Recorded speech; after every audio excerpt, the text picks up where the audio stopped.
Because I have done what I consider one of the most in-depth studies of the tragedy that our people passed through between 1966 and 1970, I am usually very wary, very careful, very troubled when I see our people doing things that will cause a repeat. I'm referring to the genocide, variously called the Igbo or Biafran genocide, which took the lives of 1/3 of our population. We were believed to be 9 million Igbos by 1966. By 1970, if we are to trust the statistics, I believe that they may be trusted. The Igbo population had dwindled by 1/3. Over 3 million Igbos had been murdered, and they were killed in the worst possible way. They were starved to death. I don't know if you have stayed for 2 days without eating, but there were Igbos who stayed for 30 days without eating. I learned that there was no food, nothing edible. There was nothing you could eat. I grew up hearing about how people will rejoice if they saw a lizard. Get it again from me. I got up hearing from those older than me how people would cry for joy if they saw a lizard and were able to trap it. Igbo lawyer based in California told me that you will take a look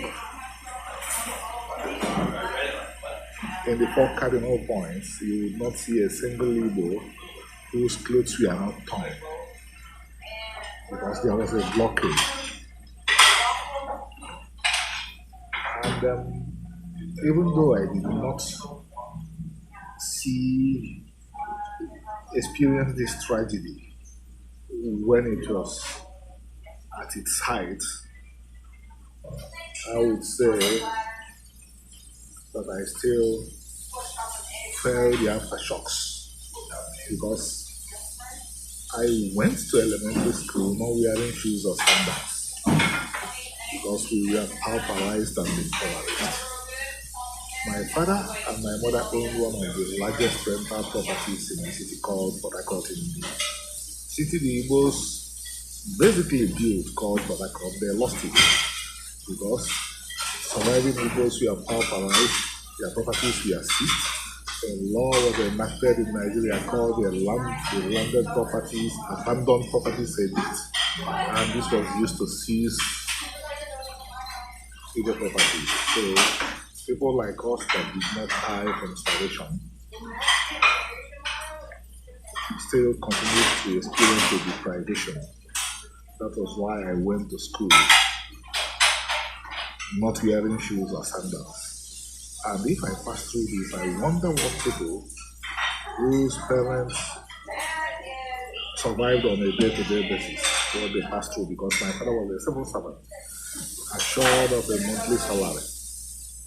But most of the people I went to school with, their parents engaged in what is called an amateur. They work for others and they are paid on a daily basis. If I suffered like this, I wonder what they suffered too. And then 2 days ago, as I talked with Dr. Diorachira, one of the cleverest doctors I've seen in my life, I thanked God for something I apparently escaped without even knowing that I escaped it. Our people are yet to calculate what happened to them. The most pragmatic people before, the most functional and practical people before, have basically become very, very superstitious. Because repeated genocides forced them to go through in 4 years what they were supposed to go through in 100 years. Every culture, unfortunately, depreciates because people grow tired of nourishing the traditions. So I would say that the Igbos have been declining before this tragedy came upon them. And if there was no group, nobody ready to do what the group of men and defenders is doing today, that is to nourish the people, to refresh them, ultimately they would have depreciated till the end, but it would have taken 200 years. But this affair, this depreciation, this degradation that would have taken place in 200 years happened in 4 years. So, what you find is the people looking out in all directions for solutions. And they join cults and religions that are basically magic, where they learn superstition. So, according to Chira, much of what they step on and call a new realm, if I recall correctly, he was talking about fungal infections, which are extremely difficult to cure.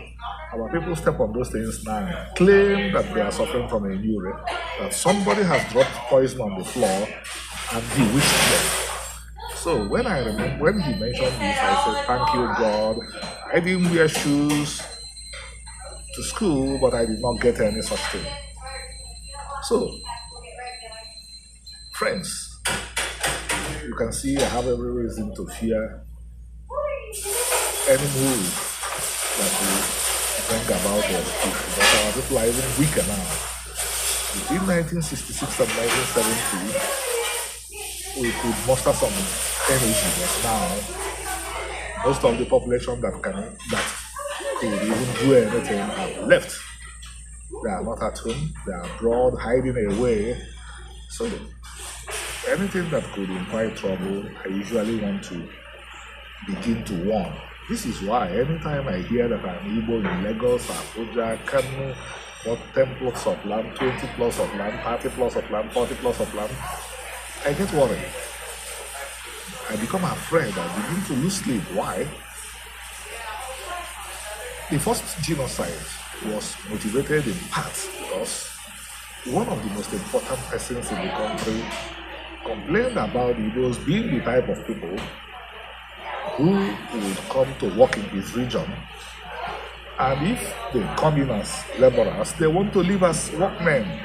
Professor Philip Effiong interpreted what the gentleman was saying. He said that the gentleman was complaining that Igbos worked very hard.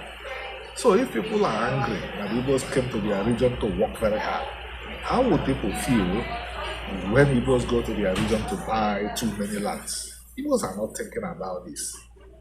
This craze to buy properties outside Igboland would lead to nothing good. It will lead to genocide again.